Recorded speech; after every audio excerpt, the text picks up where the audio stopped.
What's up, guys? I'm Paul Rodriguez. I'm sitting back here by the pool. It's almost a nice day out here in Florida, mid-November. We're getting there. I tried to shoot this video inside, however, my dogs were being complete shitheads. They kept barking, we're jumping on each other, so I moved it outside. Those of you that know Zeke, you know how particularly obnoxious he could be. So this is my second video blog. Today I wanted to start a discussion on earning rank in Brazilian Jiu-Jitsu. You notice I said discussion. I don't want to debate this. There is no debate. There's no, no one's right or no one's wrong here. There's no universal guidelines. There's no standards that all instructors have to adhere to. There's no curriculum. So it really varies from school to school, and even more so, it varies from instructor to instructor.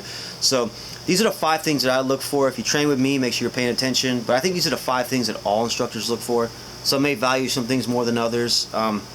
But here we go. The first one is your overall skill set against a live opponent.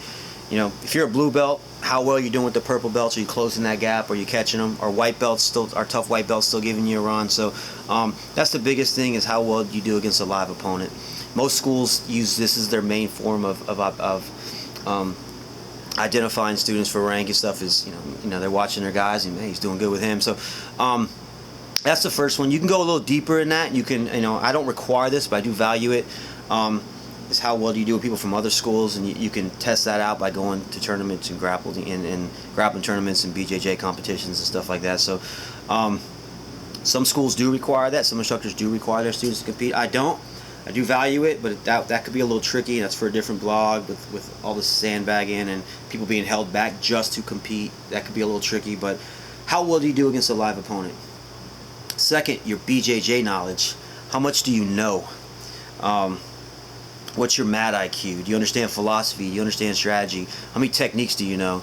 Can you demonstrate these techniques? How well can you demonstrate them? So obviously when you're going to black belt, you should know a lot more than when you're going to blue belt. So if you've been training jiu-jitsu long enough, you've run into that wrestler that comes in with great conditioning, heavy top game, been on the mat his whole life. Comes in, gets triangled a lot the first month. By the second month, he learns some guard passes. He's not getting triangled no more.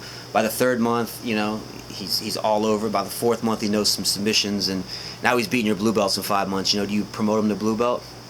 After 5 months, the answer is no. You don't.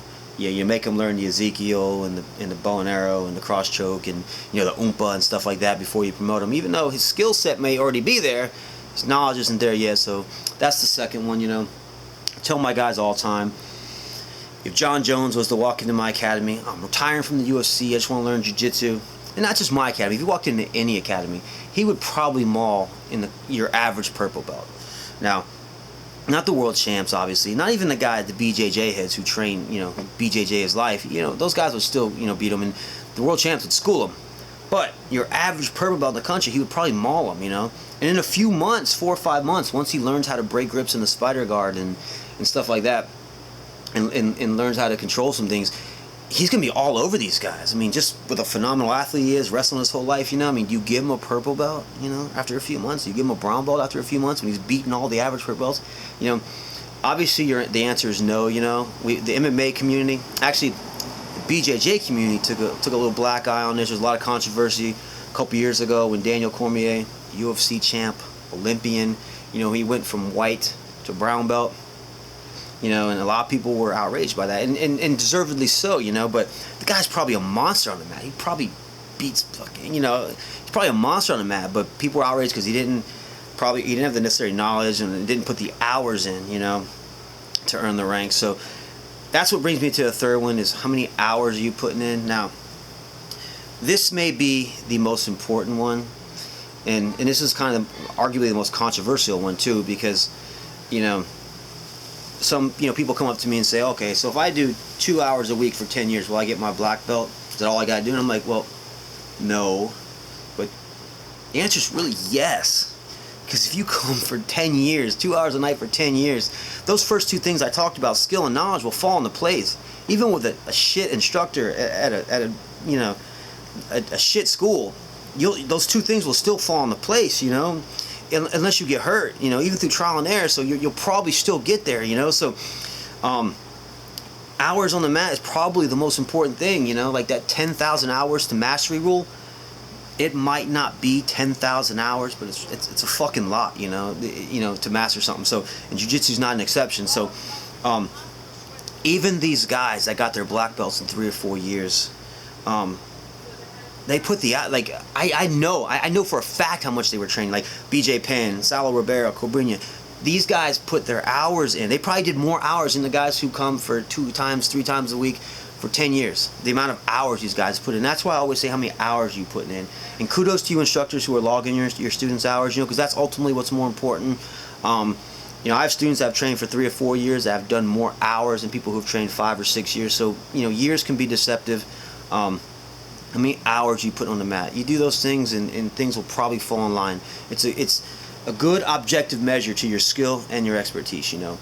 There's a reason why pilots have to do so many hours in the simulator, so many hours as a co-pilot before they can ever become the pilot, you know. And I like that when I'm flying. I hope that guy has fucking 10,000 hours before, you know, he's flying people around and stuff, you know. You know, I'm going for my AFF and skydiving, you know. I have to do so many jumps with 2 instructors, you know, and then I can do so many jumps with 1 instructor, and then I can finally jump by myself. I could probably do it now, but there's a certain amount of hours that I have to do just to that before I can go to the next level. And I do like that. I think it's a good objective measure, you know. So make sure you're putting your hours in, and don't tell me how many years you've been training, you know. Tell me how many hours you've been training. So the 4th measure would be your conditioning. You can have all the skill in the world, you can know all the techniques in the world, but if you gas in 10 fucking minutes, it doesn't matter. So make sure your conditioning is appropriate to your belt rank. You know, if you're going for black belt, you should be able to grapple an hour straight. You know, 3 20-minute rounds, 6 10-minute rounds, you know, 12 5-minute, however you want to break it up, you should be able to do that. You know, obviously if you're blue belt, you're not going so high. So I'm not saying that to scare you white belts. You know, the reason why you guys are always tired is because you're always in bad positions. You know, how I would get tired if I was fighting out of side control all the time and had someone was mounting on me and almost submit me all the time. So that's the good thing about this, though, is as you move forward and you get more technical, you get to use less energy and you're not in bad positions as much. You know, so it does get easier, even though the time requirements get longer and there's more expectation on you to grapple longer. So don't let that fool you. You know, there's guys in the gym right now who are in better shape than me. If we go out and run stadiums and do kettlebell swings and burpees, I'll probably gas before all of them. When we grapple in the gym, I can go longer because I'm more proficient, I use less energy, and I'm hardly ever fighting out of a bad position. You know, so they're actually in better shape than me, but it gets easier, and that's my point. So get in shape. Make sure you have the necessary conditioning for where you're at. The 5th one now is, the 5th criteria is what some instructors will call character.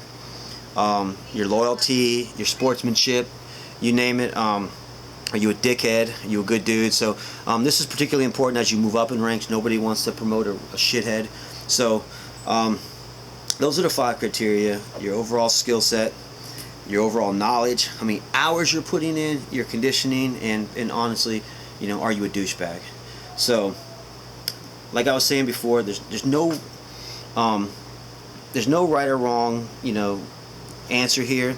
I've seen blue belt tests that have 150 techniques in it. That instructor evaluated how much you know. And I've also seen blue belt tests that should show me 2 sweeps and 2 escapes and 2 submissions, you know. And you know, that instructor obviously didn't value it as much, but he probably valued how good you are a lot more. So there's no right or wrong there. You know, the Gracie Academy in Torrance gets a lot of slack. 34 techniques, self-defense techniques to get their blue belt. You know, people are outraged by that, but it's not necessarily wrong. You know what I mean? It's blue belt. It's you know, blue belts. You know, as long as it all in the end levels out and everyone ends up in the same place, you know, that's what's most important. That's what, you know, probably the base of this video is that, you know, that we're doing that, you know, in black belt. And obviously, even among black belt, there's your world champions and your great guys, and then there's your guys at the bottom. But that circle there is still outside of this one. So that's what's most important. So there's no right or wrong answer here, guys. If you think I'm off base here, I'd like to hear it. I got my black belt about 7 years ago, so I've recently given out, you know, my first couple of black belts here this past year, and so I've been thinking about this a lot. So if I'd like to hear what you guys think. Leave me some comments on the bottom. Hope you enjoyed it. I gotta get inside because I hope these guys ain't destroying the house, and I'll see y'all later. Peace.